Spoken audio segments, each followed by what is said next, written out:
The Singing Crystals DR. Elena Vasquez stared at the containment pod that had just materialized in her xenoarchaeology lab aboard the mining vessel Prometheus. Inside, suspended in biostabilizing fluid, floated a being unlike anything she'd encountered in her 15 years studying extinct alien civilizations. Consider it a bonus for your excellent work cataloging those Martian ruins, Captain Torres had said with his trademark cruel smile. The boys found this one hiding in an asteroid field, last of the Kytherians by our intel. Thought you might enjoy having a live specimen for once. Do whatever amuses you. It won't survive long anyway. Elena approached the pod slowly. The creature was humanoid but elongated, with pale silver skin that seemed to shift between translucent and opaque. Most striking were the crystalline formations growing from its throat and temples, formations that Elena recognized from her studies as Kytherian resonance organs, used for their complex harmonic communication. But these crystals were shattered, their surfaces cracked and dulled. Dark fluid leaked from the damaged areas, and the being's chest rose and fell in labored, irregular patterns. "You're not a specimen," Elena whispered, her breath fogging the containment unit surface. "You're a person." The being's eyes, large, multifaceted like cut gems, tracked toward her voice. In their depths, Elena saw something that made her heart clench, awareness, pain, and a desperate plea for help that Elena's training screamed at her to maintain scientific objectivity. The Kytherians had been classified as a hostile species after several skirmishes with human mining operations. But looking at this broken individual, she saw only suffering. That night, Elena began her secret work. She accessed the ship's medical database, cross-referencing Kytherian physiology with human surgical techniques. The crystalline organs she learned weren't just for communication. They were how Kytherians processed emotions, memory, and even physical pain. Without them functioning properly, the being was trapped in a nightmare of sensory overload and isolation. Working with the ship's molecular fabricator, Elena began creating biocompatible crystal matrices. She studied the harmonic frequencies that healthy Kytherian crystals should produce, running countless simulations in her lab's quantum computer. Each night, she would return to her lab and work on microscopic repairs. The process was delicate. One wrong frequency could shatter the remaining crystals entirely.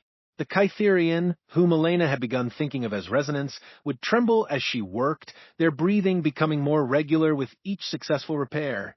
During the third week, something remarkable happened.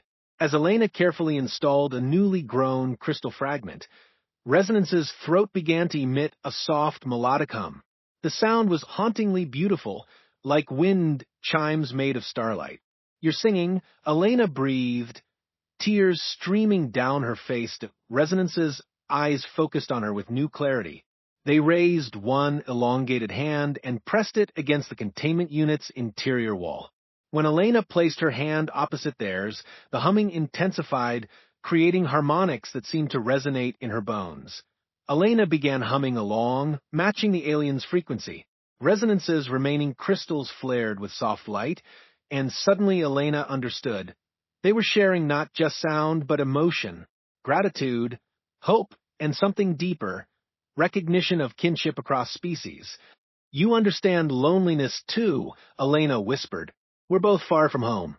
Over the following days, their musical conversations grew more complex. Resonance began teaching Elena the fundamentals of Kytherian harmonic language, while Elena shared human melodies, lullabies her grandmother had sung, classical pieces that had comforted her during long space voyages. The breakthrough came during the fourth week. As Elena installed the final crystal fragment, Resonance's entire throat blazed with prismatic light. The containment unit sensors registered harmonic frequencies extending far beyond human hearing range, but their secret was discovered that morning when Captain Torres arrived for his weekly inspection. "What the hell have you done?" Torres snarled, his security team flanking him. "That thing is signaling. You've turned it into a goddamn beacon." Elena stood protectively in front of Resonance's pod. "Their name is Resonance, and they're dying because of what we've done to their people. It's an enemy combatant," Torres spat. You've committed treason.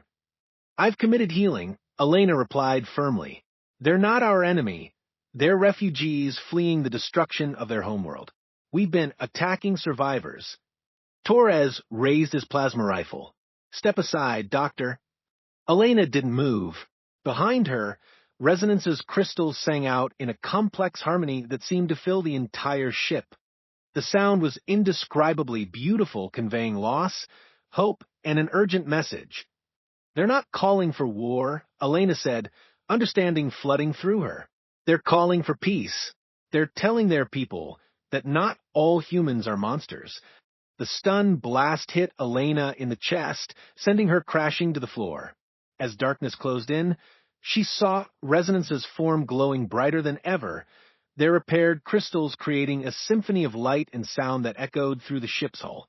Hours later, Elena woke in the brig to find the ship's alarms blaring.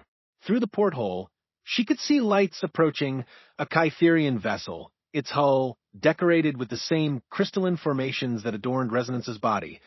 They came, Elena whispered, tears of joy streaming down her face.